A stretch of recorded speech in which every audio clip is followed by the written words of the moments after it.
There's other slides you probably have here. It's gonna talk about this. I'm gonna jump through this through the video because it's 55 minutes long. I'm gonna listen to the whole. This guy is boring. The guy's job at the IRS is to take the tax law from Congress and write the tax. So here you go. This is Rex from Orlando. Who is Orlando? Orlando, Florida. Oh. He says, who's saying that? This is from Orlando. Orlando who? There you go. My hint though is one question. You want to have both these on the screen? You want to just him? Huh? You want to be able to just see him on the screen? You want to see both? Doesn't matter. Doesn't matter? Thank you. Can everybody hear me? Yeah. I want to make sure. Well, welcome again to Orlando. And thanks for coming to this. You all see that pretty good? I know every year this sounds like a broken record, but here I go again. Our friends in Congress did not stop making tax law changes. In fact, now, are you ready for this? They passed 7 new major tax bills just since December 2007. The last one, the ink is still not dry. It was passed on July 30th, and it's covered in our session. Let me tell you what they did pass. December 20th, the Mortgage Forgiveness Debt Relief Act of 2007.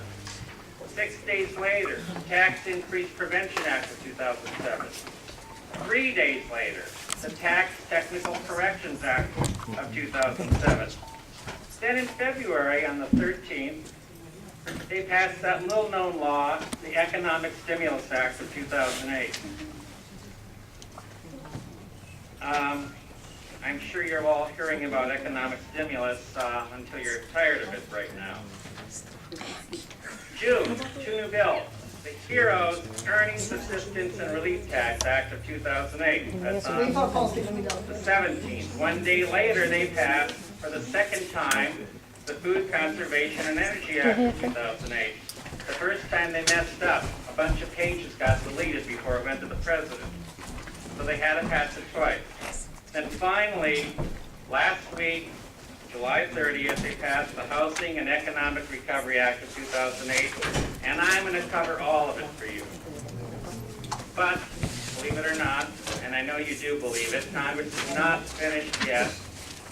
We still have at least 3 pending major tax bills that will discuss briefly.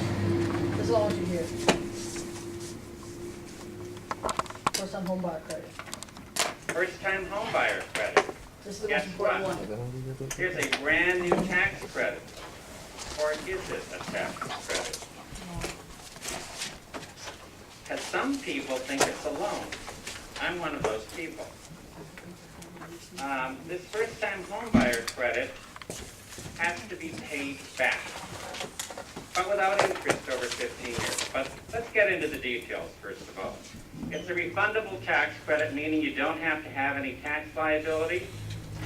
It's up to $7,500 or 10% of the purchase price of the home, whichever is less. With the prices of most homes these days, I think most people will get the maximum $7,500. Married filing separately is half that amount, $3,750. It applies only to homes purchased after If there's no April 8, refund, they get the maximum 2008 way. and So before are you trying July to tax 1st, wise? They're getting 2009. $7,500 if they bought the house. The good news is, if you buy a home during that 2009 portion of this period, you can pretend you bought it in 2008 and claim the credit in 2008.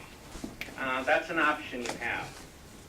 Now, like all good credits, this is not for higher income people, so it's phased out over a $20,000 range, about $20,000 range, starting at HEI of $75,000, $150,000 if married filing jointly.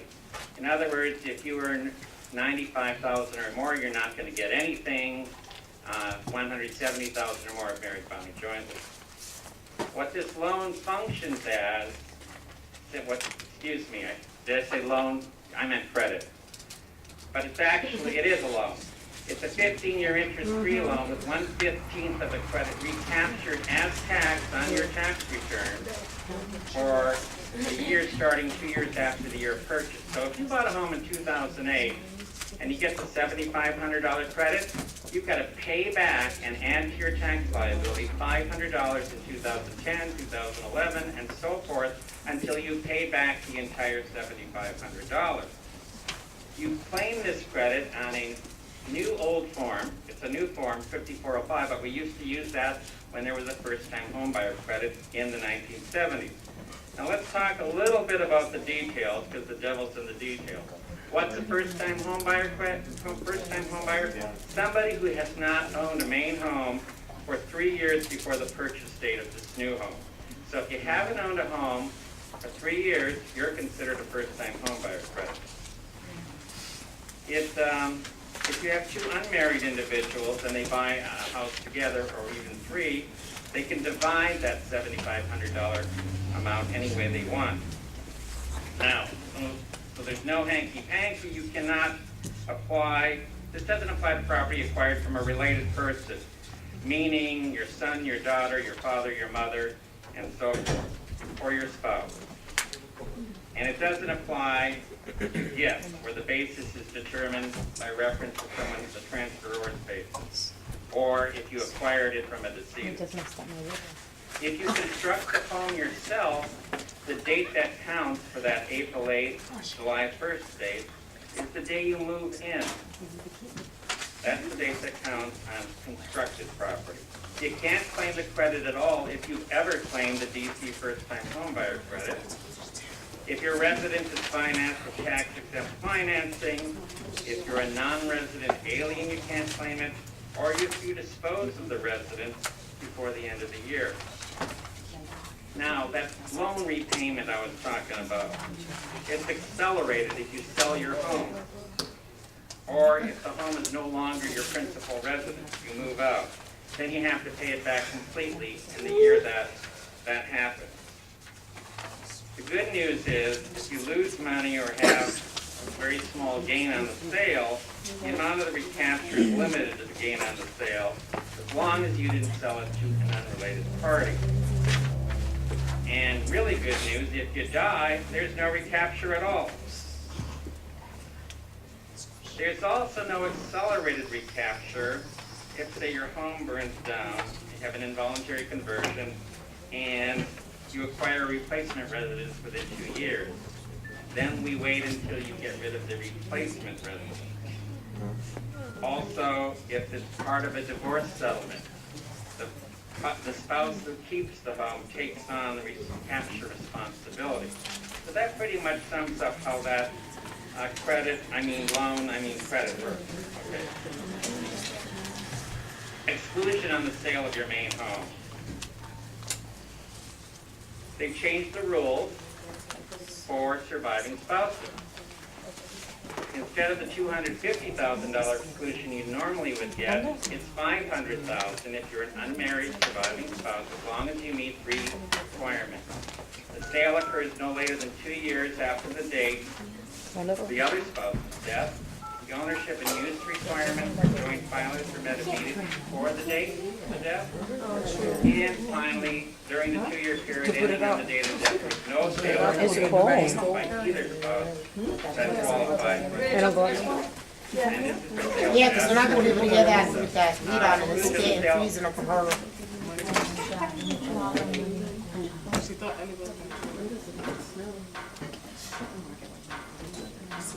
Now let's talk about our favorite discussion, the recovery rebate credit, which is phase 2 of the economic stimulus payment we've all heard about. And that has put quite a punch into the economy, as you've heard about recently.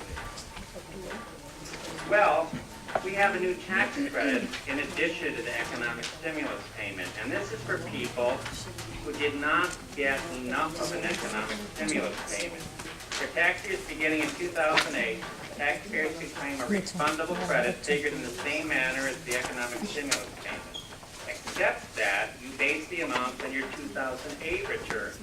The IRS bases them on your 2007 tax return. That means if you have an extra qualifying child in 2008, you might be able to get an additional refundable tax credit. As I said, it's refundable, and the amount of the credit, of course, is reduced by any economic stimulus payment that you already received in 2008. make. Now, let's say you figure this worksheet and say, oh gee, I'm gonna get less than I actually got. Children born in 2008, following in 2007 tax return, so basically the kids who were born that year, they got extra credit for that child. Wait, repeat that? Okay. Cause I can't hear. I'm deaf as it. Children born in 2008, even now filed 2007 taxes, get big credit. So why didn't you tell me this? I would have had a baby. Why didn't anybody tell me this? I would have had a baby. I learned that in Orlando, back in August.